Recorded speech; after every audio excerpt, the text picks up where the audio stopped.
नमस्कार दोस्तों, wonderful of world book channel में आपका फिर से स्वागत है। क्या आप भी खुद पर विश्वास नहीं कर पाते हैं? क्या आप भी अपने सपने पूरे करना चाहते हैं पर पूरे नहीं कर पा रहे हैं? क्या आप भी अपने ऊपर और अपने सबकॉन्शियस माइंड पर विश्वास नहीं कर पा रहे हैं? क्या आप भी अपने मन का उपयोग करके अपने लक्ष्य तक पहुंचना चाहते हैं लेकिन आपको उसका सही तरीका पता नहीं है? तो यह वीडियो आपके लिए बहुत ही महत्वपूर्ण है। इस वीडियो को पूरा देखें। आज हम बात करेंगे किताब बिलीव योरसेल्फ, जिसके लेखक है डॉक्टर जोसेफ मर्फी। लेखक जोसेफ मर्फी का जन्म 20 मई 1998 को आयरलैंड के छोटे से शहर में हुआ था। जोसेफ मर्फी एक गरीब परिवार से थे। उन्होंने अलग अलग बहुत सी जॉब भी की। लेखक ने फार्मेसी का भी अध्ययन किया। फार्मेसी की डिग्री लेने के बाद दूसरे विश्व युद्ध के बाद उन्हें सेना में जाने को कहा गया, तो वो सेना की मेडिकल कोर में चले गए। वहां भी उन्होंने अपने धर्म के बारे में खूब पढ़ा और दूसरे के धर्म के बारे में भी काफी गहनता से अध्ययन किया और फिर धर्म की खोज में वह इंडिया आ गए। चैप्टर 1, अपने सपनों को सच करें। बाइबल में जोसेफ का मतलब है अनुशासित या नियंत्रित कल्पना, अर्थात आपके विचारों को संसार के पर्दे पर साकार या प्रकट करने की शक्ति।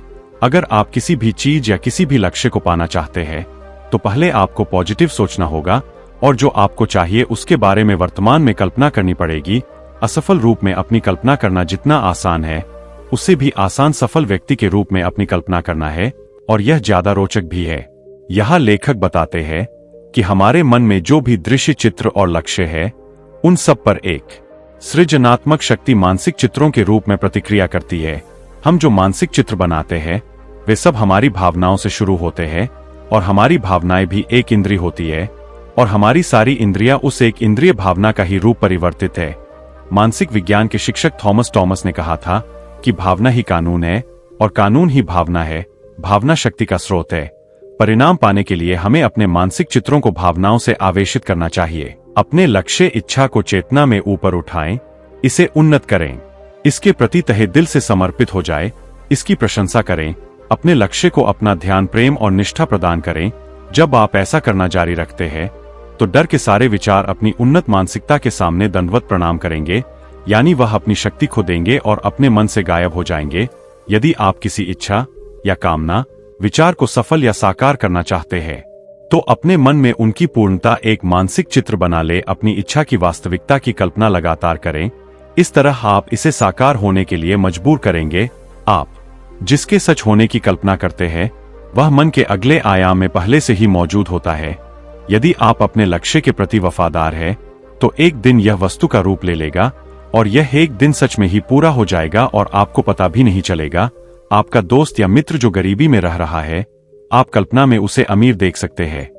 आप उसके चेहरे पर खुशी की चमक देख सकते हैं, उसके हाव भाव में बदलाव देख सकते हैं, उसके होठों पर लिखी मुस्कान देख सकते हैं।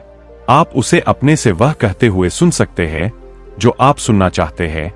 आप उसे ठीक वैसा ही देख सकते हैं जैसा आप देखना चाहते हैं, यानी वह प्रफुल्लित, खुश, सुखी, संपन्न व समृद्ध है। आप अपने विचारों में किसी भी चीज की कल्पना कर सकते हैं और उसे पूरा भी कर सकते हैं। जहां अभाव है वहां आप समृद्धि की कल्पना कर सकते हैं। जहां मन मुटाव है वहां आप शांति की कल्पना कर सकते हैं। जहां रोग है वहां आप स्वस्थ की कल्पना कर सकते हैं। आपकी भावना शरीर की सबसे शक्तिशाली इंद्रिय है। कल्पना का इस्तेमाल करके आप अपनी मां के अदृश्य आवाज को भी सुन सकते हैं, भले ही वह 10,000 मील दूर रहती हो। आप उन्हें स्पष्टता से देख सकते हैं और उतनी ही साफ जैसे आपके पास ही उपस्थित हो। आपके पास यह अद्भुत शक्ति है। आप इस शक्ति का इस्तेमाल करके सफल और दौलतमंद बन सकते हैं। आप सही मानसिक नजरिया तब विकसित कर सकते हैं जब आपको यह एहसास हो जाता है कि कोई भी बाहरी चीज आपकी मानसिक सहमति के बिना आपको चोट नहीं पहुंचा सकती या विचलित नहीं कर सकती। आप अपने संसार के एकमात्र चिंतन है। कोई भी चीज आपकी मानसिक शांति के बिना आपको क्रोध, दुख या शौक नहीं पहुंचा सकती। बाहर से जो भी दुख हमारी तरफ आता है उसमें अपनी कोई शक्ति नहीं होती। शक्ति आप उसे तब देते हैं जब आप उसे अपने विचारों को नकारात्मक बनाने की अनुमति देते हैं। आप यह सोच ले आप अपने विचार जगत के स्वामी है। भावनाएं विचारों का अनुसरण करती है, इसलिए आप खुद की कक्षा में सर्वोच्च है। क्या आप दूसरों को यह अनुमति देते हैं कि वह आपको नकारात्मक रूप से प्रभावित करें? क्या आप अखबारों की सुर्खियां को और लोगों की गपशप या दूसरों की आलोचना को यह अनुमति देते हैं कि वह आपको विचलित करे या उदास करें? अगर आप ऐसा करते हैं तो आपको स्वीकार करना चाहिए कि आप स्वयं ही अपने मन की मनोदशा का कारण है। अपनी भावनात्मक प्रतिक्रिया आपने खुद ने बनाई है। आपका नजरिया गलत है या सही, ये आप पर है। क्या आप दूसरों के बुरे की कल्पना करते हैं? यदि आप ऐसा करते हैं तो गौर करें आपके ज्यादा गहरे स्वरूप में कौन सा भाव उत्पन्न होता है, नकारात्मक होता है। यह आपकी सेहत तथा दौलत के लिए विनाशकारी होता है। परिस्थितियां आपको सिर्फ उतना ही प्रभावित करती है जितना आप उन्हें अनुमति देते हैं।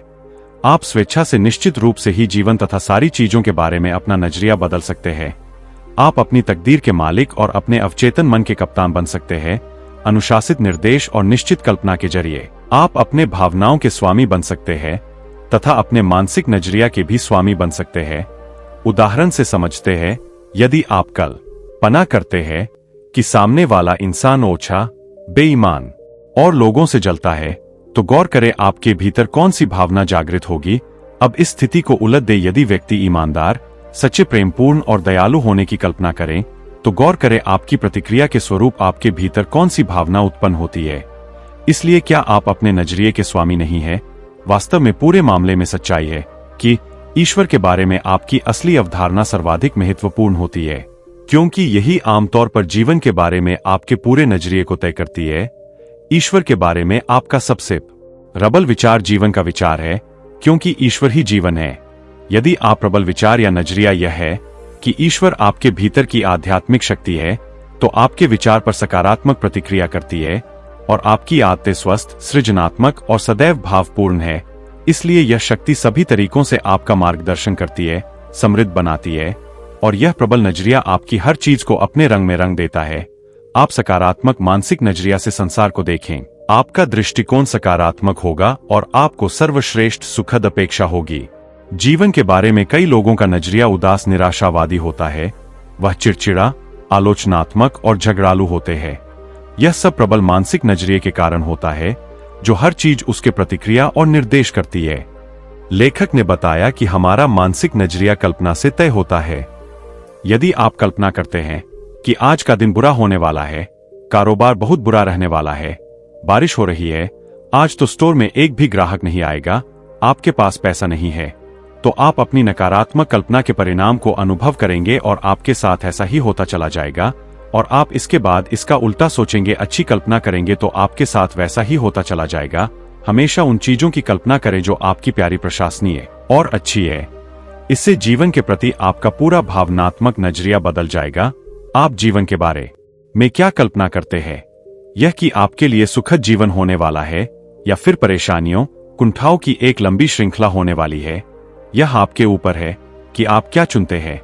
आप जिन मानसिक चित्रों पर आत्म ध्यान केंद्रित करते हैं, उसी के अनुसार आप अपने अनुभव के बाहरी संसार को ढालते हैं और आकार देते हैं। जीवन में ऐसी स्थिति या परिस्थितियों की कल्पना करें जो आपका सम्मान बढ़ाए, ऊपर उठाएं, खुश रखें और संतुष्ट करें। यदि आप कल्पना करते हैं कि जीवन भावविहीन, क्रूर, कठोर और कष्टदायक संघर्ष में दर्द भरा रहेगा, तो आपके जीवन में ऐसा ही होगा। कल्पना करने की क्षमता के बदले आप समय और स्थान के सारे बंधन हटा सकते हैं। आप अपने आंतरिक मन के जरिए अतीत को दोबारा बना सकते हैं या भाव विचार पर मनन कर सकते हैं। इसमें कोई हैरानी नहीं है। मनुष्य ईश्वर का मंदिर है। चैप्टर 2, व्यवसाय में अवचेतन मन का प्रयोग। हमारी बाइबल के प्रकाशित होने के बहुत पहले प्राचीन बुद्धिमत्ता ने कहा था कि जैसा कोई इंसान कल्पना करता है, जैसा इंसान अपने दिल में सोचता है, वैसा ही वह होता है। किसी भी चीज में विश्वास करना, उसे सच के रूप में स्वीकार करना। इसलिए पैरासेल्स ने 16वीं सदी में कहा था कि आपका विश्वास का आधार चाहे सच्चा हो या झूठा, आपको परिणाम वही मिलेंगे। केवल एक ही आध्यात्मिक उपचारक सिद्धांत है और एक ही उपचारक प्रक्रिया है जिसे विश्वास कहा जाता है। कल्पना की शक्ति को एक उदाहरण से समझते हैं। एक बार एक लड़के के पिता को टीबी की बीमारी थी और उसके फेफड़ों की यह बीमारी बहुत बढ़ गई थी। इसलिए उसके बेटे ने अपने पिता का उपचार कराने का फैसला किया। वह पश्चिमी ऑस्ट्रेलिया के पथ स्थित अपने घर गया जहां उसके पिता थे और वहां जाकर उसने पिता को बोला, वह एक सन्यासी से मिला था जिसको आपकी बीमारी के बारे में बताया, तो जिन्होंने मुझे एक क्रॉस का एक टुकड़ा दिया था और उसने उसके बदले लगभग $500 लिए थे।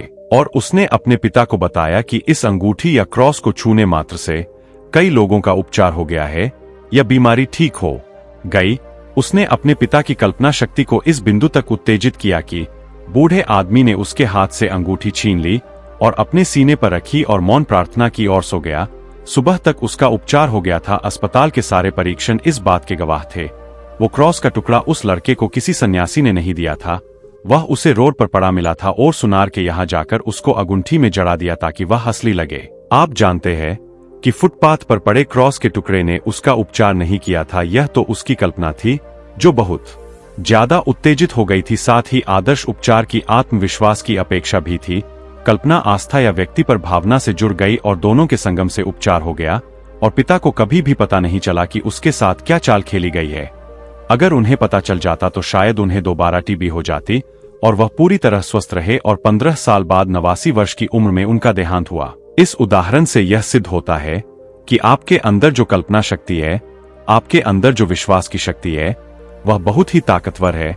बस उसका उपयोग आपको करना आना चाहिए और सच्चे दिल से करना चाहिए। प्रार्थना एक आदत है। यह ब्रोकर दिन में नियमित रूप से और बारंबार अंतराल में अपनी मस्तिष्क की वस्तु मानसिक छवि की ओर लौटता था। अपनी मानसिक फिल्म लगातार चलाए। मानसिक तस्वीर मन में विकसित होती है। अपनी मानसिक फिल्म अक्सर चलाइए। उसे अपने मन के पर्दे पर बार बार देखने की आदत डाले। कुछ समय बाद इससे एक निश्चित आदतन सांचा बन जाएगा। अपने मन की आंख से जो आंतरिक फिल्म देखी है वह खुलकर प्रकट हो जाएगी। जो चीज मौजूद नहीं है उनका आह्वान वह इस तरह करें मानव में मौजूद हो और फिर एदरे से सामने प्रकट हो जाता है। कई लोग अपनी कल्पना के नाटक से अपने दुविधाओं और समस्याओं को सुलझा लेते हैं। वे जानते हैं कि वह उनकी कल्पना सच के रूप में करते हैं, जिसे सच महसूस करते हैं और वह जरूर साकार होगा। उदाहरण से समझते हैं। कुछ समय पहले एक युवा महिला एक जटिल कानूनी मुकदमे में उलझी हुई थी जो 5 साल से खींच रहा था। एक के बाद एक तारीख बढ़ रही थी और कोई समाधान नजर नहीं आ रहा था। मेरे सुझाव पर वह पूरी स्पष्टता से यह नाटक करने लगी कि उसका वकील उसके साथ परिणाम के बारे में एक उत्साहपूर्व बातचीत कर रहा था। वह उस सवाल पूछती थी और वह उसका उचित जवाब देता था। फिर उसने पूरी चीज को एक सरल वाक्य में समाहित कर लिया। उसने कल्पना की कि उसका वकील बार बार उसके सामने यह शब्द दोहरा रहा है। उसने जिस वाक्य का इस्तेमाल किया वह यह था, एक आदर्श सद्भावपूर्ण समाधान हो रहा है और पूरा मामला अदालत से बाहर सुलझ गया है। जब भी उस महिला के पास खाली समय होता वह मानसिक चित्र को देखती रहती। कॉफी पीते समय वह मुद्राओं, आवाजों और ध्वनि के साथ अपनी मानसिक फिल्म चला देती। वह वकील की आवाज, मुस्कान और हाव भाव की आसानी से कल्पना कर सकती थी। उसने यह फिल्म इतनी बार चलाई कि वह व्यक्ति पर सांचा बन गई और रेल की पटरी जैसी यह उसके मन में लिखी गई, उसके दिल में अंकित हो गई और उसके अंदर के हिस्सों में खुद गई थी। इसका निष्कर्ष था यह ईश्वर का कार्य है, यानी चारों तरफ सद्भावना और शांति। सद्भावना ईश्वर की है और किसी कानूनी प्रकरण में आप जो चाहते हैं वह सद्भावनापूर्ण समाधान होता है। कल्पना के विज्ञान में आपको सबसे पहले तो अपनी कल्पना को अनुशासित करना चाहिए और लगातार करनी चाहिए। कल्पना के विज्ञान में आप सारी मानसिक अशुद्धियां जैसे डर, चिंता, विनाशकारी आंतरिक चर्चा, आत्मनिंदा, अन्य नकारात्मक बातों से मानसिक संगम खत्म कर देते हैं। आपको अपना ध्यान अपने आदर्श पर केंद्रित करना चाहिए। जीवन में अपने लक्ष्य उद्देश्य से भटकने से इनकार करना चाहिए। जब आप अपने लक्ष्य के प्रति प्रेमपूर्ण और निष्ठावान रहकर उसकी सच्चाई में मानसिक रूप से तसल्ली ने पूर्वक विश्वास करते हैं तो आप अपने इच्छा को अपने संसार में आकर लेते देखेंगे और वह एक दिन पूरा हो जाएगा। कुछ लोग दीर्घकालीन चिंता करने वाले होते हैं।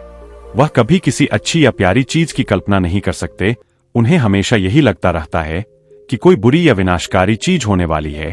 वह आपको एक कारण नहीं बता सकेंगे कि कोई अच्छी चीज क्यों होनी चाहिए, लेकिन ऐसे सभी कारण बता सकते हैं जिससे कोई गंभीर और बुरी चीज होनी चाहिए। ऐसा क्यों होता है? इसका कारण सरल है। यह लोग आत्म नकारात्मक है, यानी उनकी अधिकतर सोच नकारात्मक अवस्थित विनाशकारी प्रकृति की है। जब भी वह विचारों के इन नकारात्मक सांसों की आदत जारी रखते हैं तो वह अपने अवचेतन मन को नकारात्मक साँचे में डाल देते हैं और उनकी कल्पना उनकी प्रबल मनोदशा तथा भावनाओं से शासित हो जाती है। इसलिए वह बुराई की कल्पना करते हैं और अपने प्रिय लोगों के बारे में भी। उदाहरण के तौर पर यदि उनका बेटा सेना में है तो वह कल्पना करते हैं उसे सर्दी हो जाएगी, वह शराबी बन जाएगा, उसका नैतिक पतन हो जाएगा। अगर वह युद्ध के मोर्चे पर है, कल्पना करते हैं कि गोली मार दी जाएगी। सभी तरह के विनाशकारी चित्र उनके मन में दाखिल हो जाते हैं और सब उसके सोचने के तरीके के कारण होता है और उसकी प्रार्थना निष्फल हो जाती है। आप इसी समय अपना एक विकल्प चुनें आप सृजनात्मक सद्भावपूर्ण तरीके से सोचना शुरू करें। आपका विचार आपका शब्द है। आपके शब्द बहुत ही मीठे और बहुत ही अच्छे होने चाहिए कि आपके शब्द कान को अच्छे लगने चाहिए। कोई भी आपकी बात नहीं सुन सकता ऐसे शब्द ना बोले। जीवन में वह शब्द बोले जो आपको खुद को अच्छे लगते हो। वह कभी भी ना बोले जो आपको अच्छे नहीं लगते हो। जैसे हम कुछ शब्द उदाहरण से लेते हैं जो हमें कभी भी अच्छे नहीं लगते, फिर भी हम बोलते हैं। कोई भी आपकी बात नहीं सुन सकता, यह आपका खुद का मन विचार है। शायद आप खुद से कह रहे हैं, मैं नहीं कर सकता, यह असंभव है, मेरी उम्र बहुत ज्यादा हो गई है, मेरे पास कोई मौका नहीं है, मैं यह काम नहीं कर सकता, मेरे पास पैसे नहीं है, मैं इसका खर्च नहीं उठा सकता, मैंने कोशिश की लेकिन कोई फायदा नहीं हुआ। आप देख सकते हैं कि यह आपके शब्द आपके कानों को भी अच्छे नहीं लग रहे। यह शब्द आपको कभी भी मोटिवेट नहीं कर सकते। यह शब्द आपको कभी भी ऊपर नहीं उठा सकते। यह शब्द आपको कभी भी प्रेरित नहीं कर सकते। मनुष्य का चेतन मन मोटर है और अवचेतन मन इंजन है। आपको मोटर चालू करनी होगी और इंजन काम करने लगेगा। चेतन मन डायनेमो है जो अवचेतन मन की शक्ति को जागृत करता है। अपनी स्पष्ट इच्छा, विचार या शक्ति को अपने ज्यादा गहरे मन तक पहुंचाने की दिशा में पहला कदम है तनाव मुक्त होना, ध्यान को गतिहीन करना और स्थिर व शांत होना। मन का यह शांत, तनाव मुक्त और आरामदेह नजरिया बाहरी मामलों और झूठे विचारों को रोकता है ताकि वह अपने लक्ष्य के मानसिक अवशोषण में हस्तक्षेप न करें। इसके अलावा मन जब शांत और निष्क्रिय ग्रहणशील नजरिया होता है तो प्रयास घटकर न्यूनतम हो जाता है। जैसा भीतर वैसा बाहर, यानी आपके जीवन के वास्तुपरक पर्दे पर जो भी होता है अवचेतन मन में वह अंकित चित्र के अनुरूप ही होता है। मान ले कोई व्यक्ति बैंक का कर्ज नहीं चुका पा रहा है और उसके पास चुकाने के पैसे नहीं है। अगर वह सिद्धांत और निष्ठापूर्वक लागू करेगा तो अवचेतन मन उसे पैसे दे देगा। यह न सोचे कि कैसे, कब, कहां और किस स्रोत से। अवचेतन मन के पास ऐसे तरीके हैं जिनके बारे में आप कुछ नहीं जानते। इसके तरीके अद्भुत है जिनका पता नहीं लगाया जा सकता। यह उन औजारों या यंत्रों में से एक है जो ईश्वर ने इंसान को दिए हैं ताकि वह अपने कल्याण के लिए आवश्यक सारी चीज खुद को दे सके। जिस व्यक्ति के पास हाउस लोन चुकाने का पैसा नहीं, वह सोचे कि वह अपनी धनराशि नगद बैंक में जमा कर रहा है, यानी कैशियर को दे रहा है। महत्वपूर्ण बिंदु, मानसिक, क्षत्रिय, काल्पनिक, कार्मिक गहनता से रुचि रखने, इसे यथासंभव वास्तविक और स्वाभाविक बनाना। वह जितनी ज्यादा गहनता से अपने मन को इस काल्पनिक नाटक पर केंद्रित रखना है उतने ही प्रभावी ढंग से काल्पनिक कार्य और अवचेतन मन के बैंक में जमा होगा। यदि आप सोच रहे हैं कि ऐसा कोई तरीका नहीं जानता जिससे मुझे कर्ज चुकाने के लिए पैसा मिल सके, तो इस बारे में चिंता ना करें। चिंता करने का मतलब दम घुटना। एहसास करें आपके भीतर एक शक्ति निहित है जो आपको जरूरत की हर चीज दे सकती है, बसरत तो आप इसका आह्वान करें। अब आप भावना और विश्वास के साथ अभी यह आदेश दे सकते हैं, मेरा मकान सारे कार्ड से मुक्त है और दौलत मेरी और सैलाब में प्रभावित हो रही है। यह ना सोचे ना यह पूछे कि आपकी प्रार्थना कैसे पूरी होगी। आप आवश्यक स्पष्ट काम करेंगे और आपको पता होगा कि अवचेतन प्रज्ञा आपके सारे कदमों को मार्गदर्शन दे रही है, क्योंकि यह जानती है कि आपकी इच्छाओं को पूरा करने के लिए किन किन चीजों की जरूरत है। अभी विश्वास करें कि आपके भीतर एक शक्ति है जो उसे प्रकट करने में सक्षम है, जिसकी आप कल्पना करते हैं और सच मानते हैं। आलस में बैठे रहने को, झूठे सपने देखने और अपने मनचाही चीजों के सपने देखने मात्र से आपकी ओर आकर्षित नहीं होगी। आपको तो जानना और मानना होगा कि आपका मन के एक नियम को सक्रिय कर रहे हैं। आप जो चीज चाहते हैं उसे साकार करने के लिए अपने मन का सर्जनात्मक इस्तेमाल करने की ईश्वर प्रदत्त शक्ति पर विश्वास करें। काम तो करना पड़ेगा, जाने कि आप क्या चाहते हैं। बिना मेहनत करे तो संभव नहीं है, पर मेहनत करने पर आपके रास्ते खुलते हुए चले जाएंगे। अध्याय 3, सफलता की कल्पना कैसे करें। ईश्वर अपने कामों में हमेशा सफल होता है। मनुष्य के पास सफल होने के सारे साधन हैं, क्योंकि ईश्वर उसके भीतर है। ईश्वर की सारी विशेषताएं, गुण और शक्तियां उसके भीतर है। आप जीतने और विजयी होने व नियंत्रण में रहने के लिए पैदा हुए थे। ईश्वर की बुद्धिमत्ता, प्रज्ञा और शक्ति आपके भीतर है, मुक्त होने का इंतजार कर रही है और तमाम मुश्किलों से आपको ऊपर उठाने में आपको सक्षम बना रही है। कई लोग चुपचाप अमूर्त शब्दावली सफलता का इस्तेमाल करते हैं दिन में बार बार, तब तक कि उन्हें विश्वास नहीं हो जाते कि सफलता उनकी है। याद रखें कि सफलता के विचार में सफलता के सारे अनिवार्य तत्व शामिल है। जब कोई व्यक्ति सफलता शब्द बार बार आस्था और विश्वास से दोहराता है तो उसका अवचेतन मन उसे उसके बारे में सच मान लेगा और वह सफल होने के लिए व्यक्तिपरक रूप से बाध्य होगा। जब कोई व्यक्ति असफलता के विचार पर ध्यान केंद्रित करता है तो असफलता का उसका विचार उसके जीवन में असफलता को आकर्षित करता है। अवचेतन असफलता के विचार को इसका आग्रह मान लेता है और उसे उनके अनुभव में प्रकट करने लगता है, क्योंकि वह असफलता के बारे में सोने के मानसिक अभ्यास में जुड़ जाता है। अवचेतन मन अव्यक्त है और वह भेदभाव नहीं करता, उसको जैसा बोला जाता है वह वैसा ही लाने की कोशिश करता है। जीवन जोड़ने की प्रक्रिया है, मृत्यु घटाने की क्रिया है। जो भी चीज सच्ची, प्यारी, अच्छी और ऐश्वर्या है, उनकी कल्पना करके आप जीवन में जो रहे हैं, खुद को सफल महसूस करें, उसकी कल्पना करें, आप सफल बन जाएंगे। आप कभी परिस्थितियों या स्थितियों के गुलाम नहीं होते, आप परिस्थितियों के स्वामी होते हैं। आप परिस्थितियों के शिकार सिर्फ बन सकते हैं जब आप मानसिक रूप से यथास्थिति को स्वीकार कर लेते हैं। जब आप अपना मन बदल लेते हैं तो आप अपनी परिस्थितियों को भी बदल लेते हैं। जो व्यक्ति आत्म सर्वश्रेष्ठ की उम्मीद करता है और आस्था या मानसिक नजरिया रखता है, उसको जीवन में सफल होना और तरक्की करना आता है। जो व्यक्ति उदास, निराशा और हताश होता है, वह असफलता को आकर्षित करता है।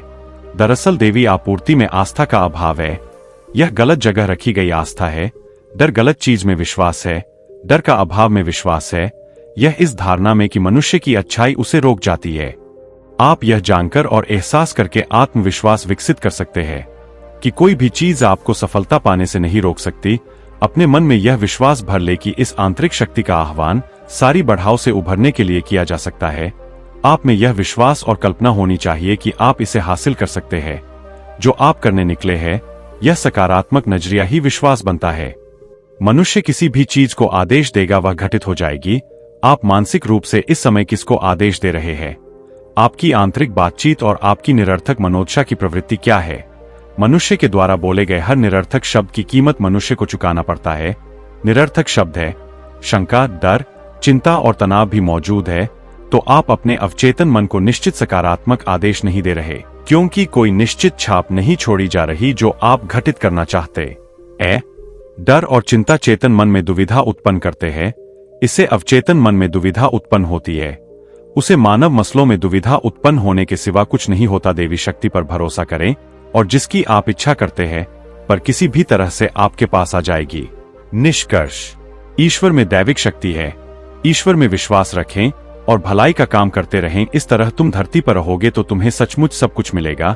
बस शर्त विश्वास करना पड़ेगा, इसलिए खुद पर विश्वास करें। आपके अंदर परमात्मा की बहुत सी असीम ताकत और असीम शक्ति छुपी हुई है। बस इस पर विश्वास करके पॉजिटिव बातचीत करते रहे, पॉजिटिव माहौल में रहे और हमेशा वह बोले जो आपको चाहिए, वह ना बोले जो आपको नहीं चाहिए। अगर आप हमेशा पॉजिटिव बातें करेंगे और जो आपका गोल है, जो टारगेट है, उसकी कल्पना जैसा आप चाहते हैं वैसी ही करते रहेंगे और लगातार मेहनत करेंगे तो विश्वास करें एक दिन आपको वो मिल जाएगा जो आपको चाहिए। दोस्तों, आशा करते हैं कि ये वीडियो आपको बहुत अच्छी लगी होगी। अगर वीडियो बहुत अच्छी लगी है तो प्लीज इस वीडियो को लाइक करें, चैनल को सब्सक्राइब करें और बेल को प्रेस करना ना भूलें। किताब का लिंक नीचे डिस्क्रिप्शन में दिया गया है। Thank you so much. जल्दी मिलेंगे एक नए वीडियो के साथ।